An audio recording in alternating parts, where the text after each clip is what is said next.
Welcome to Hardheaded Podcast. We're excited that you've joined us as we have a conversation. We found that a good conversation allows us to share what's on our mind, whether current events, what's grinding our gears, or our pet peeves. It also allows us to share our top 3, a list of our favorite things on any given subject, most of which are highly opinionated. In closing, we share a good word. Solid friendships are encouraging. Even if we joke and give each other a hard time, our ultimate responsibility is to uplift each other. Our goal is that you'll feel like you're part of the conversation, like you were in the studio with us, and that you feel encouraged after tuning in to our podcast. It's time to join the conversation. All right. What an intro. I like that thing every time I hear it. Hey, everybody. It's Troy. I'm here with Matt and Chet Sears.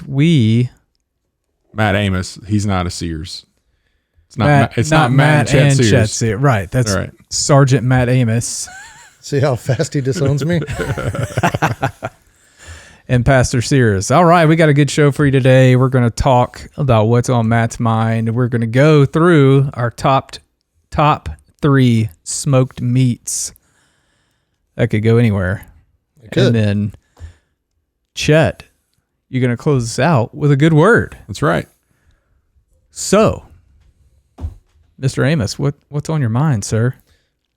Well, I was listening to the radio the other day, and for whatever reason, I was out of cell service. And so normally I just got my phone on. I've got my own music station that I've created that just kind of goes off of all the music that I have downloaded on my phone. Kind of a neat feature that I didn't know Apple did. But you can create your own little playlist and station, but it generates like songs for you to listen to. And so is that Apple Radio? Is that what they call it? Yeah, I think so. Okay. It's just if you go to your music on the iPhone and you open it up and down below it says radio, you can or you can pick a song that you have and you can say create a radio station with it, and then it'll play like songs. It's pretty neat. Yeah, it also automatically does it for you. It'll do because mine will pick Troy's favorites and Troy's top songs. And what do you do if it's not right? I just skip it and put a thumbs down, and it never plays it again. Okay. So yeah, I mean, and it gets to know you pretty well, and so it's like you can create a pretty good playlist while you're driving. Well, I was out of cell service, and We're probably doing some kind of a psychological profile on you too, and you've shown up on some suspect. Definitely, we have to watch out for this guy, and I'm okay with that. That's more than once. He's very sus, but very sus. That's another one of my top pet peeve annoying words. That's right. Yeah. That's why I said it. But so I was out of cell service, and so I just had XM radio going because the antenna on my truck is broken, so I can't get any local stations. And as I'm sitting there listening, I'm like, what station were you on? Prime Country. Oh, that's a problem. Well, I guess I'm going to predict what you're going to complain about. It all sucked. Well, I'm not just talking about the lineup, because occasionally they'll play George Strait or somebody like that, somebody that can actually sing. No, that would be pure country. That is pure country. Right. George Strait. Phenomenal movie, by the way. Yeah. One of my top 3 country songs, Heartland. But so I was sitting there driving, listening to it, and in my truck, if I've got my phone plugged in, but I've got XM radio playing, I can't just change the station because then it does all this weird stuff. So I sat there and just suffered through it. I was like, well, maybe something good will come through. But I got there and I was just thinking, I was like, artists used to be able to sing better 20, 30, 40 years ago. Like where I think the talent has gone, and it's been gone since 1997. And the day the music died? I think 1997 is the day the music died. Good one. Because, that's more than 20 years ago. Right. Because I would say music, when you're with your comment, music was better 20, 30, 40 years ago. Just drop 20. Go 30, 40 years ago. Yeah, I mean, I go along with that. And because what one of these songs was it was a live version of a song that I've heard thousands of times. And the live version, dude couldn't keep a note. There was, I mean, he was missing and I get live music's different, right? Because you're. Was it an old artist that it was new?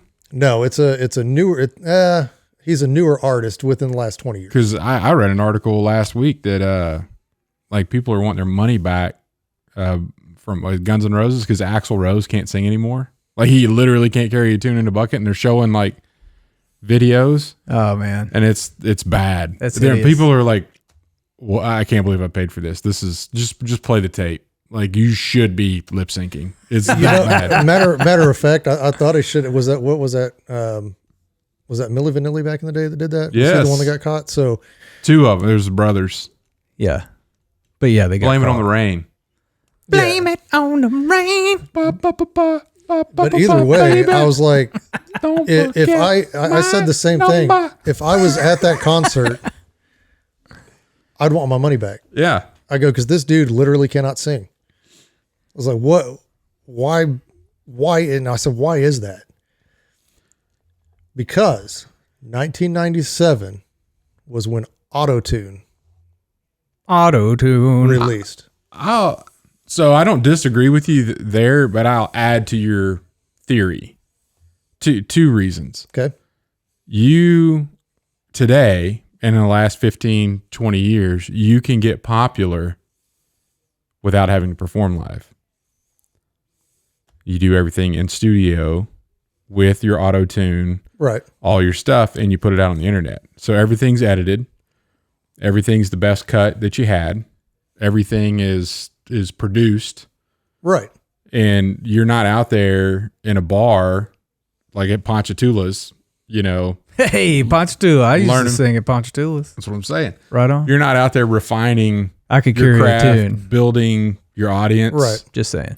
being upfront and honest with people. You're a production if you're doing Exactly. everything digitally. And that was my thing when I sat there and thought. I was like, they're going for people that will look good on a magazine cover, look good on a CD, or we don't even do CDs anymore, look good on an album cover, look good in magazine articles, take photos for whatever, music magazine or whatever. And I think that the music industry has gotten away from the true talent of an artist. And that they focused on all the other, how can we make money off this person? Not how can we actually entertain people?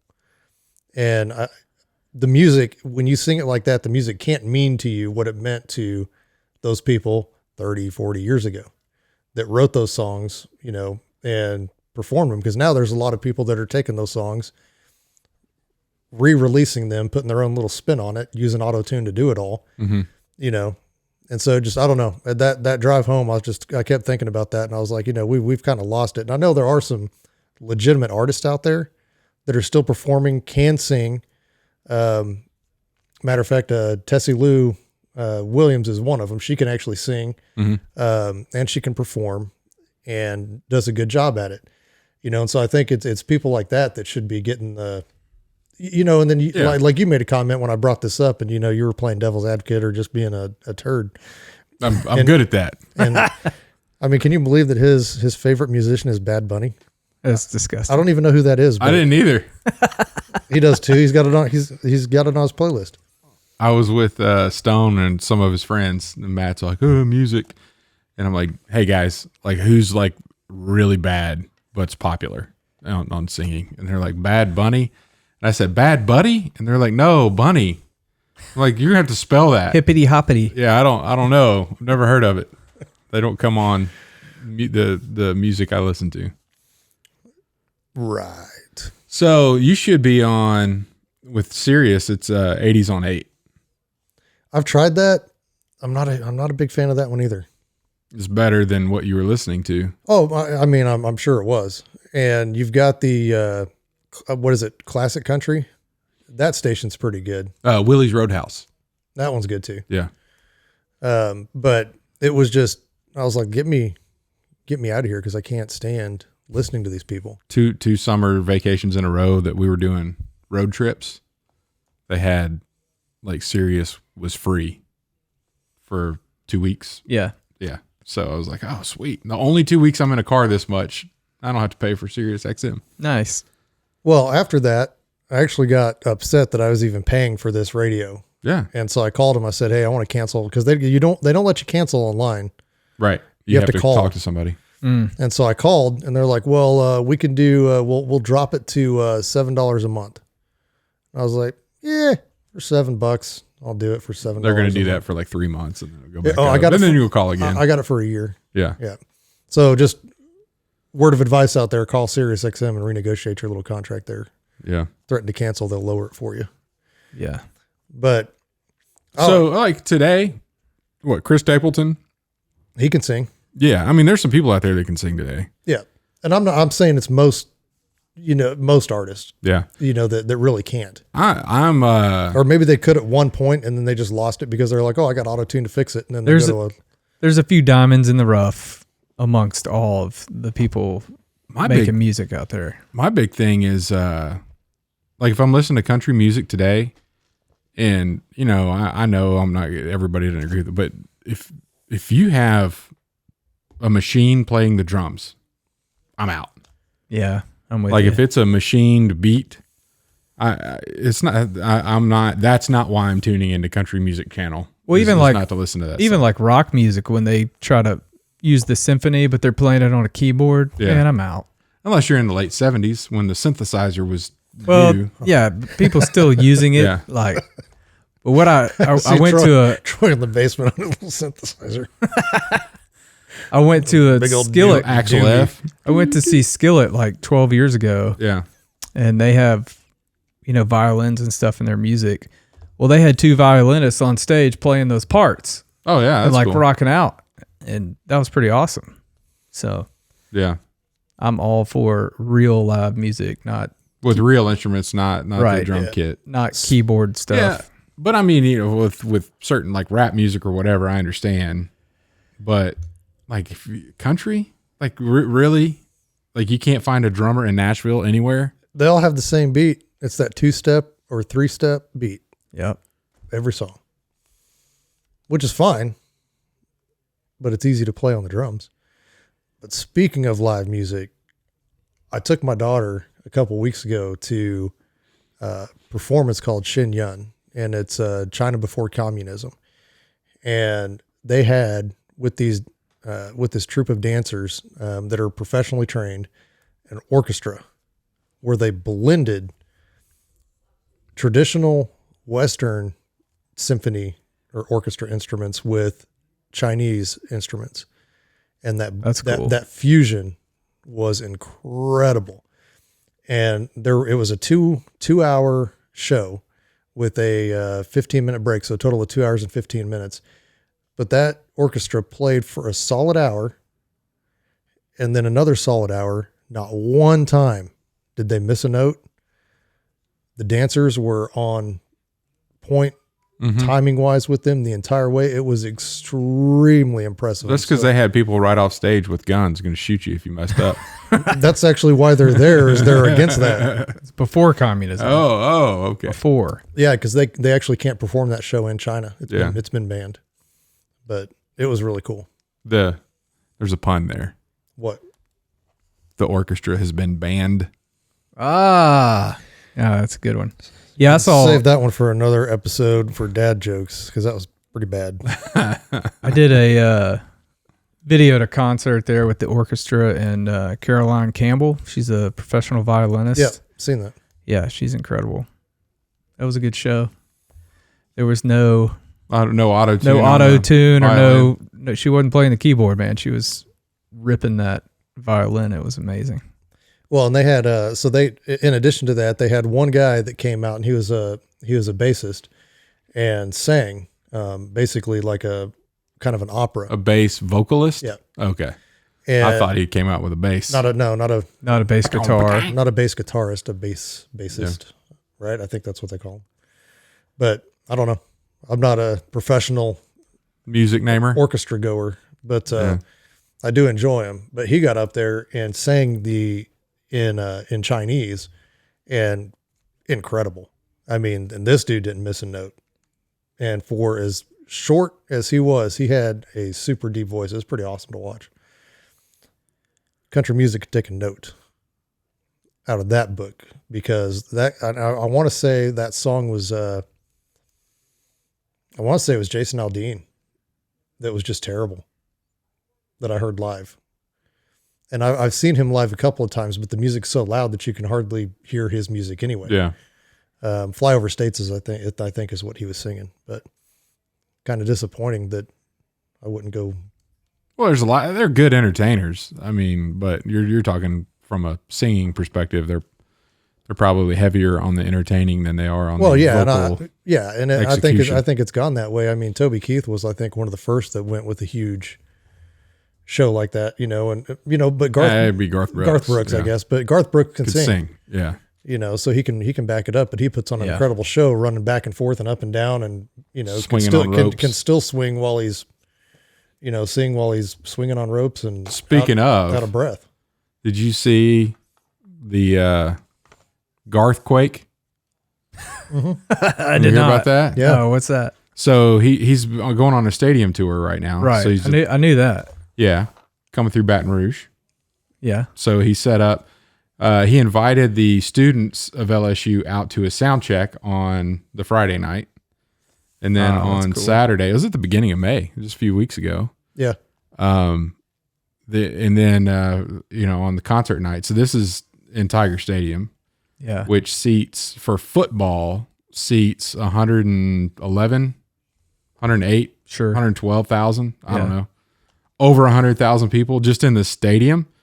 And of course, his stage was set up, about from the 30-yard line all the way to the end of one of them. And then they had floor seats out on the field. So I'm assuming 120, 125,000 people there.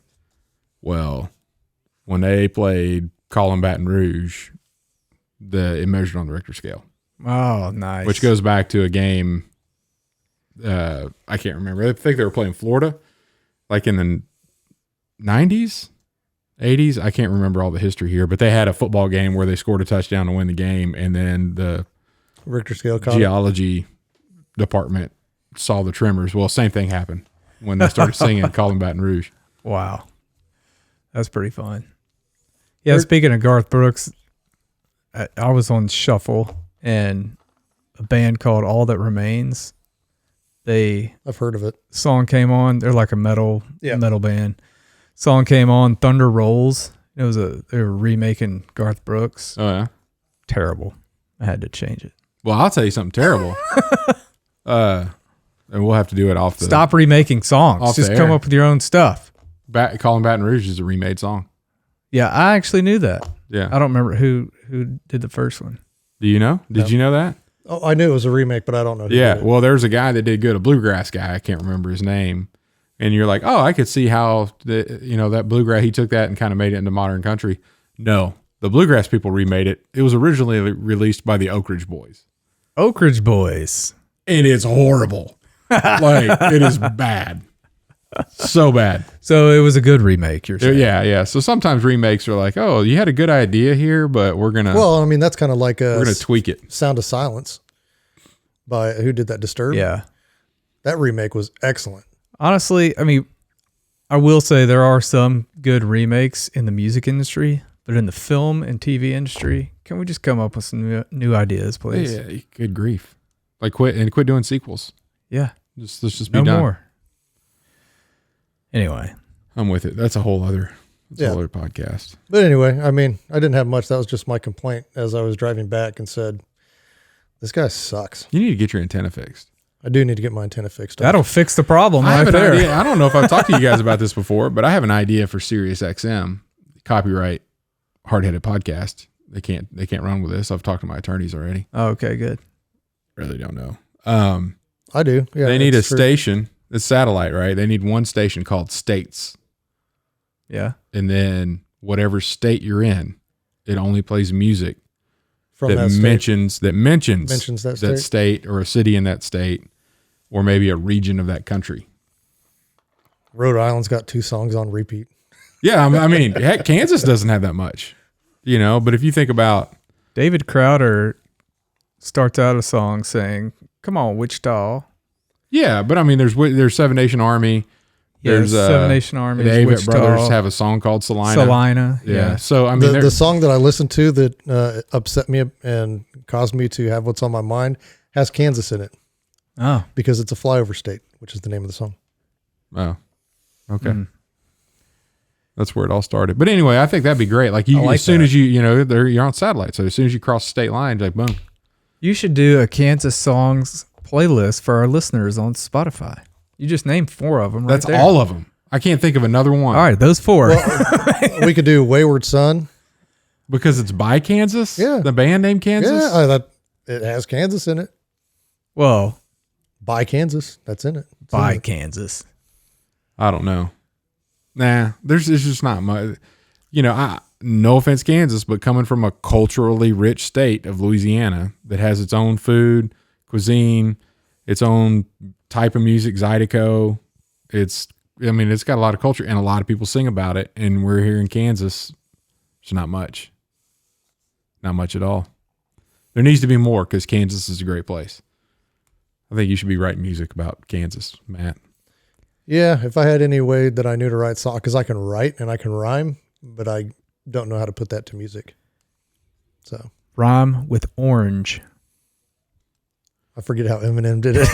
Yeah, that was good. Orange. You got to break it. Separate it up in 3 words. Yeah, or 3 syllables. Yeah, that's how he did it. That was pretty cool. Orange. Orange. Syringe. You would think syringe. That's what he thought, I think. Yeah, whatever. All right. Well, thanks for bringing us what is on your mind, Matt. We're going to take a quick break and then jump into the top 3 smoked meats. 1783, the first victory. Victorious in war, this year sees America earn her independence. At Admiral's Pennant, we celebrate victories at the end of war. 1783 is the first of many such celebrations in our nation's history. This is an elegantly refined blend of sandalwood, cedar, and tea tree. The subtle, lingering, woody scent of the sandalwood, light cedar, and the top notes of tea tree is the essence of masculinity, honoring the men who fought and continue to fight to provide us our independence. Check it out at admiralspennant.com. Without it, you might as well shave. And we're back. All right. Top 3 smoked meats. Now, is this barbecue, just throwing it in the smoker? Like, are there parameters to this thing? Well, it has to be smoked and a meat. All right. I'm ready. Because people barbecue is just too broad. Like people use that way too liberally, in my opinion. Okay. Like I say, I want to grill some burgers. You go to another part of the country, let's have a barbecue. Oh, sweet burgers and dogs. Like no, that's not what I said. Not a We're gonna have that's a cookout. Yeah. Yeah. Very good. Or a grill. We're gonna grill. Yeah, we're gonna do some grilling. We're gonna throw some dogs and burgers on. Yep. All right. Well, Chet, what you got? So I'm gonna go with an honorable mention. Matt's summer sausage. That is a smoked meat. Yeah. Yes. Made the board there, Matt. I did, of course. It's good. It's real really good. Yep. Number 3, ribs. And when I say ribs, I like ribs. it's not what you're thinking about right now. Well, it may be. They're dry. They don't need to be sauced up. They don't need to be lathered and all this. Just give me some simple dry rub. Smoked ribs. You know, I went like 7 years without eating ribs because I ate a bad rib at Old Hickory Stick in Shreveport. Yeah. Got sick on them. I don't know. It could have been something else, but I had a lot of ribs that day. Yeah. I love ribs. It took me 7 years. Dude, I'm telling you, man, a puking event can change your life. Oh, yeah, it did. Yep. I've had that experience with ribs and deep fried mushrooms. Oh, yeah. Well, yeah. I had that experience on, I chaperoned a band trip when Stone was in middle school. And good times. On the way back, I got a hold of something that was bad. We had to like make our meal out of just like a gas station because there's a confusion thing. So we had to eat. Been at the theme park all day. I was up all night puking. So, which was going back to my last. I got a streak going since then. Well, email came out, back in April, because my youngest is now in middle school and it's time for the middle school band trip to Worlds of Fun. And I was like, band trip to Worlds of Fun. I'm not doing that. Count me out. Don't even go with the food. It's the event. I wrote that off. I'm not doing it. Can't handle it. Oh, that's awesome. So anyway, ribs, dry, and if you're in Wichita. Now, is it a dry rub you put on it, or? Yeah. Seasoned. Right. Yeah, but not lathered, not and sauced, not dripping with sauce. Typically sauced up, they're hiding the fact that it's a dry rib. Right. Like they didn't do them right. Or that's just their assumption that they can't do it right, so they always just put sauce. That's just what people do. Like if you go on on YouTube and you're like, hey, I want to cook ribs, 99% of them are going to show you how to do it with wet sauce. And I like my smoked meats without barbecue sauce. Yeah. Like that's just how I am. And I'm the same way, because most barbecue sauces are sweet, and I don't like sweet on meat. Right. I just don't. Yeah. Number 2, down home sausage. Yep. Made in Stonewall, Louisiana. That's good stuff. It doesn't get any better than that. Love it. It's awesome. I like their green chilies, probably my favorite. We need to go duck hunting down there. the green onion. This fall. Pick some of this stuff up. That would be good. I'm a fan. It's expensive though. We're looking for a flooded timber hunt. Anybody out there? Anybody out there in Louisiana? Anybody out there needs the Hardheaded boys to come hunt with you? We're coming. And then number 1, brisket, but it's got to be mine. Like I love my brisket when I get it right. Yep. You do cook a mean brisket. Yeah, it's and good. I've done some that are bad. I mean, it's still that's why I've got the pork butts down to a science. Like I handed you the formula, and you could recreate it. Brisket, I'm not there yet. It's still more of an art for me. But if I'm at a barbecue place, and I meant to go back to the rib deal. If you're in Wichita, it's when pigs fly. Oh, Best ribs in Wichita, in my opinion. Other people may cook good ribs, but they're soaking wet when you get them. Like I don't want that. So when pigs fly does really good. They do a good rib, and then so does Rib Crib, but you've got to go to the one in Derby. Yeah. Yeah, because they're dry. It's a dry rub and tender. I don't think I've had terrible ribs there ever. Yeah. So, but yeah, brisket number 1. I like other people's brisket, but I typically never order that in a restaurant because there's so much variation. Even in the same brisket, right? I mean, if you get the flat or if you get, the moist the or lean, lean cut or moist cut. Yeah. So, yeah, I would say if I would, brisket, but I'd like mine. And again, it's not sauced. Yep. Those are my top 3. Good deal. All right, I'll go next. Number 3, burnt ends. Those are delicious. And I don't like them drowning in sauce either. I like them just cooked to taste the flavor of the meat. I like them too, and that's what we'll do like with some of the leftovers on the brisket. And I'll normally heat those up with a little bit of sauce on it. Yeah. Make it it's good tacky. To add your own sauce. Yeah. Not have them come with sauce. Yep. So, and I'll just say all 3 of these I like coming from either home cooked or from When Pigs Fly. Yeah. It's my favorite barbecue place in Wichita. I think they're just the best. I mean, all around. Yeah. Their sides, they have Zapp's potato chips, for goodness sake.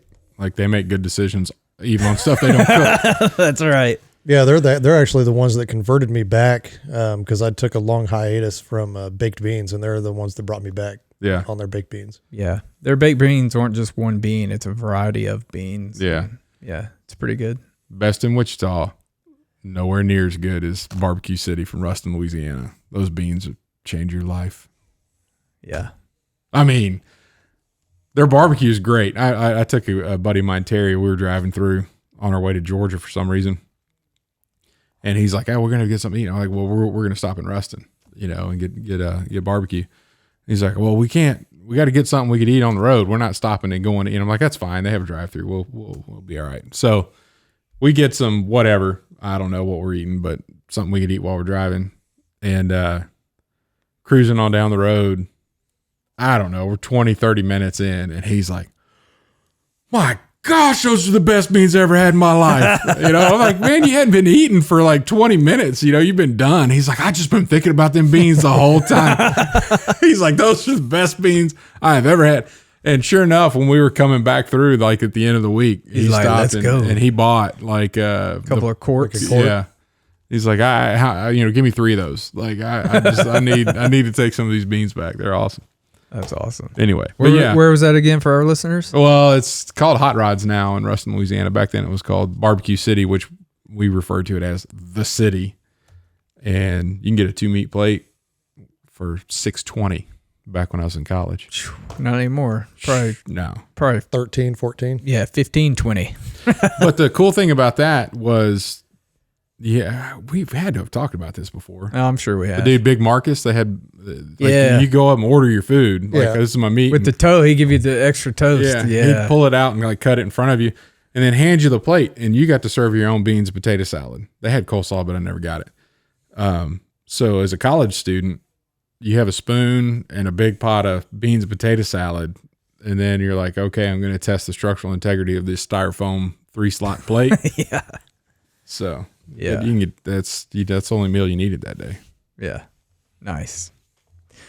All right, number 2 for me is sausage, smoked sausage, and then number 1, pulled pork. Hands down, the best. When pigs fly, pulled pork. Probably the best I've ever had. Even better than any place I've ever had in Louisiana. So good. Go back to your smoked sausage, like the jalapeno type stuff you get at restaurants, or like your Johnsonville or your Eckrich. I'm not real picky. Yeah. I don't like Aldi brand. I've never had Aldi. It's not good. Yeah. But yeah, just regular smoked sausage. Yeah, I'm right there with you. I'm a fan. Not too picky. I like hot links too. Yeah, it's a different animal. Right. But just regular old smoked sausage. Yeah, I don't like how fine hot links are. It's too hot doggish for me. Yeah.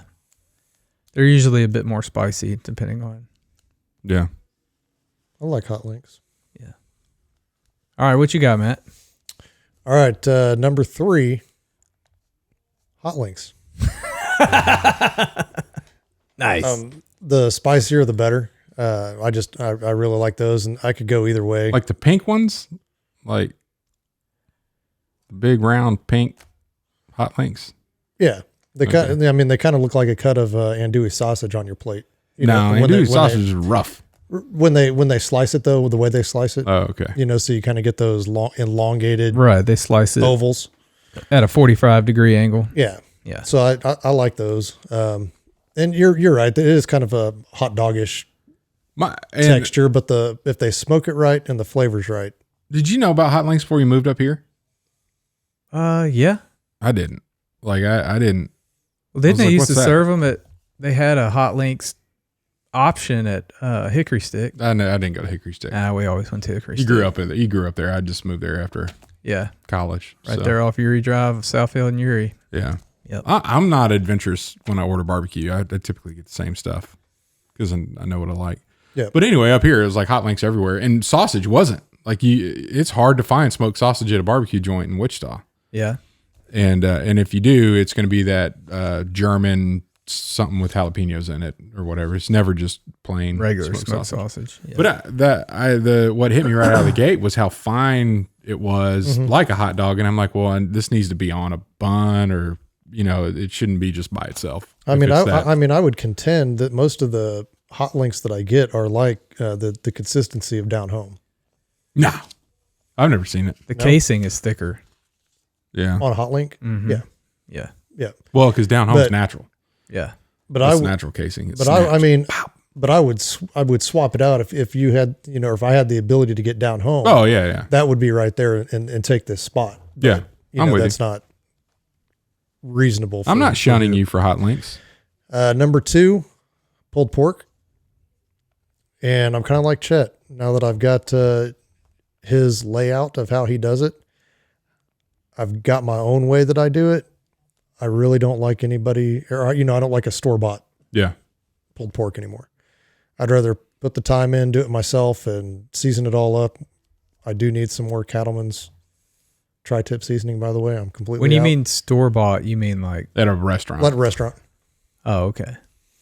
Because, you know, like there's some places here, and I'm the same way. I hate sauce on any of my stuff, and there's some places that automatically... If you don't have it, it's horrible, but if you buy it, they put it on it for you. Yeah. Barbecue sauce, if I, you know, it's against the law for somebody to put that on something for you, in my opinion. Oh, yeah. It should be in a tub at the end of the buffet. It's a cardinal, waiting it's the cardinal for you. sin of barbecue. Right. Is to sauce somebody else's stuff. Yeah, you like, because you don't know how much I want. You don't double dip in salsa. You don't sauce somebody's meat. No, you don't. Back off. Yeah. I think we can all agree on that. Yeah. That should be a t-shirt. Don't sauce my meat.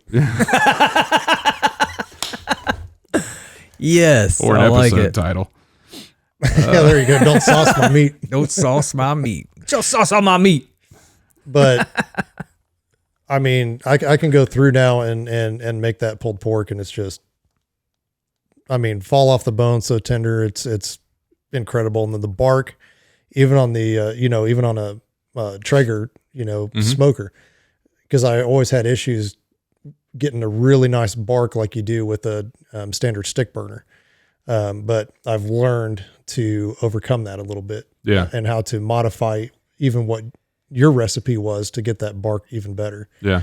And Well, it's probably really good on mine because I have a Yoder. I mean, Here we go. it's 6 in one hand, half a dozen in the other, but that's number 2. Number 1, I'm right on board with you. Sliced brisket. And, again, no sauce on that, but that's how I gauge a barbecue place's merit the first time I go, is I try their brisket, because that's one of the easiest things to do, but it's also easy to mess up. And if you're going to mess that one up, then I can't trust you with any of the other stuff. I think it's easy on I'm cooking a brisket scale, but if you're mass producing, I think Franklin down in Austin, Franklin Barbecue, like they have it figured out, and it's a science. They have it, you wrap at this time, at this temperature, you do this and whatever else. But I've never been blown away by a barbecue restaurant's brisket. There used to be a place here in town, and I used to go all the time. It was called Julius Ribcage, and it was down on South Seneca. And it was incredible brisket, and whatever dry rub they had sprinkled over the top. And then when they laid your slices out, they kind of overlapped them a little bit and then put a little of dusted it. Oh, it was so good.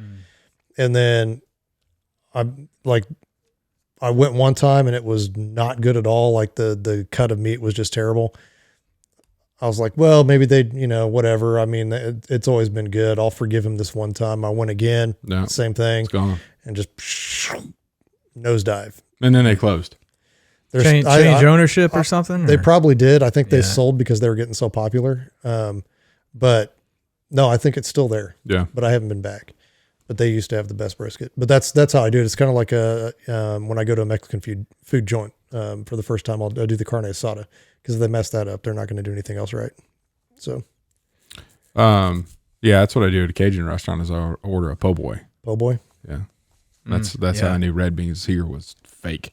Yeah. When I came to Wichita, I ordered a po' boy and it came out on like a blimpie roll.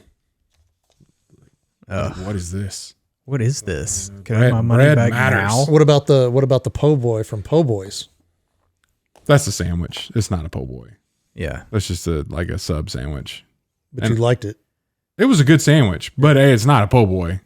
And I'm not going to shun that place because they're there for the pizza roll. I've never seen anybody order anything other than a pizza roll.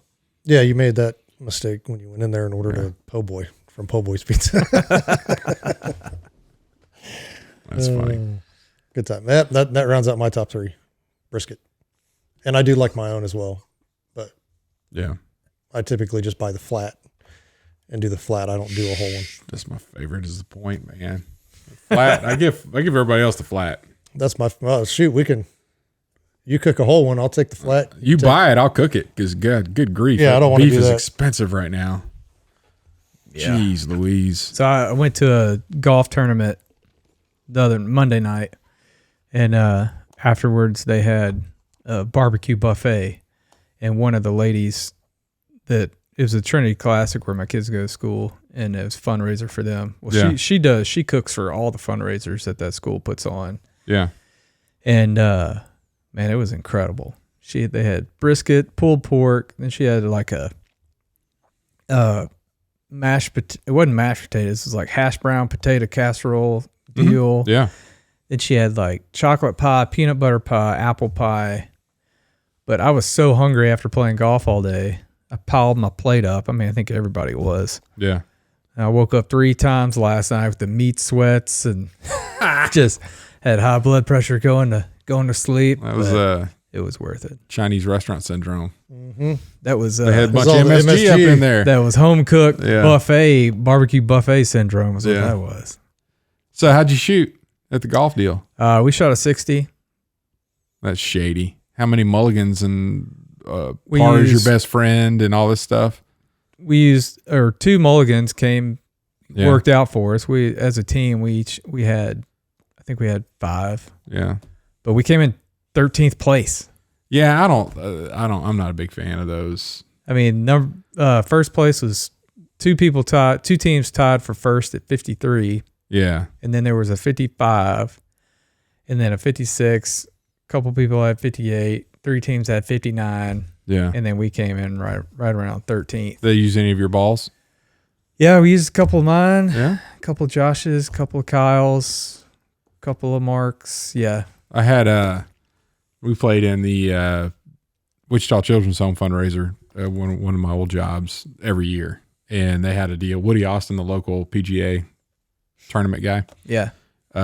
he's retired or whatever now, but he was active on the PGA Tour, Ryder Cup team, all that kind of stuff back in the day, and he would one of the holes he would play with your team on a par 3. So he just camped out at that par 3 all day, that's fun. and you could Yeah. pay $20 extra, and he'd play as a member of your team, and you could use his ball if it's better or whatever. And I was having one of my most horrible rounds of golf ever, and we'd played about 3/4 of the course already, and got to him, and I don't think we'd used one of my balls yet.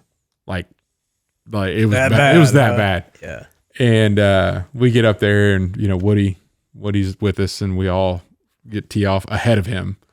And one of the guys hits off into the water. Another guy hits off into the water. Another guy shanks it, and I hit. And Woody, he's seen however many golf shots in his life, let alone that hole that day. As soon as it leaves my club, he's like, "Oh, that's going to hit right in the middle of the green. It'll probably roll off the back, but it'll be in the fringe." And sure enough, hit dead center of the green, rolled off a little bit to the back, and then he tees off, and naturally he's like 12 feet from the hole.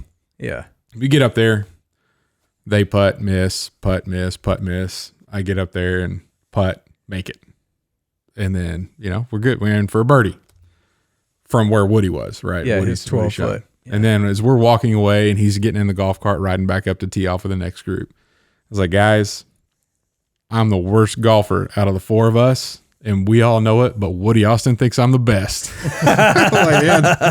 like I'm better than you guys. Just shanking them into the water, and I'm hitting the green. It was just the pressure of him being there for your buddies. I don't know, but I thought that was pretty funny. Yeah. Really funny. Cool, man. Well, you got a good word for us, Chet? I do. We're still in the chosen book on day number 19, lesson number 19, coming out of John chapter 6, verse 35. And this is coming on the tail end, kind of a sequential of some of the things we've been talking about on Jesus feeding the 5,000 with the, multiplying the bread and the fish. Right. And Jesus goes and says that he declared, "I am the bread of life. Whoever comes to me will never go hungry, and whoever believes in me will never be thirsty."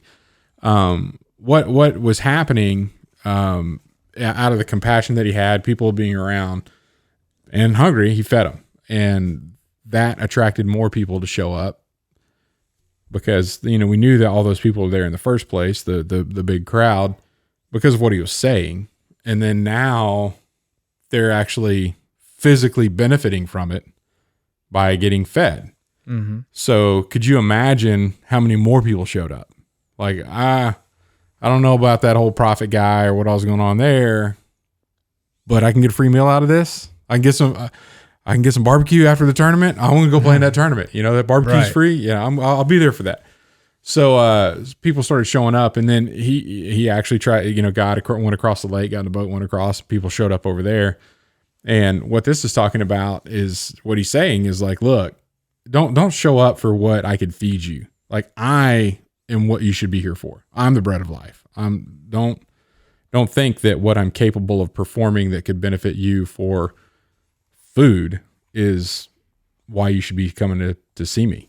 You know, and a lot of times, and I've seen this, I've been around the church my whole life.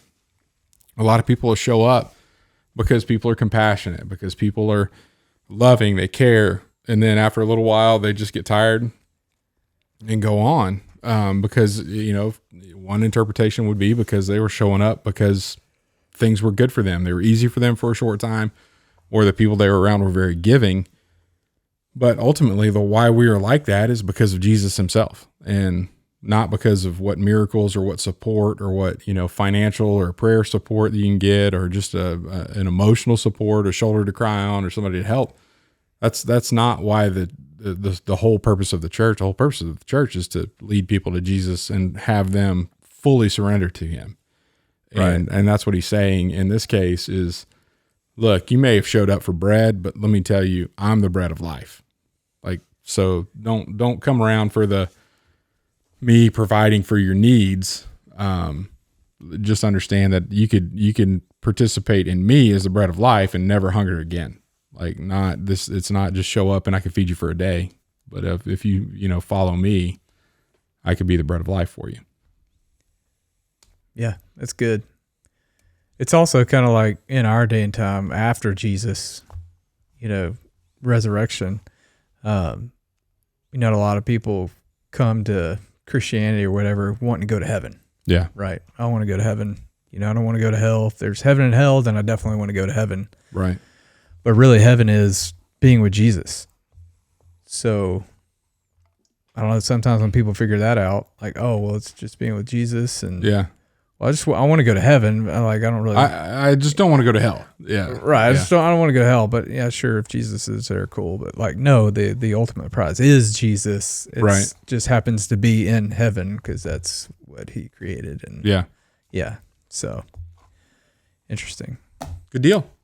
Good word. All right. Well, thanks for tuning in, folks, to another episode. Hey, before we go, Yeah, what you got? next week, we've got an author coming in to talk about his book, The First 20 Years, The Story of a Louisiana Turkey Hunter. Good buddy of mine from back home has a turkey hunting book. It's pretty awesome. We're going to have Jody Stokes in next week talk about it. Sounds good. So y'all be listening for that. And we'll see you next time. Thanks for listening to the Hardheaded Podcast. Don't forget to share this podcast with others to help us get the word out. Also, if you haven't yet, please rate and review the show. This helps our podcast show up in other people's suggested shows that may or may not have listened to us before. Thanks for listening, and we'll see you next week.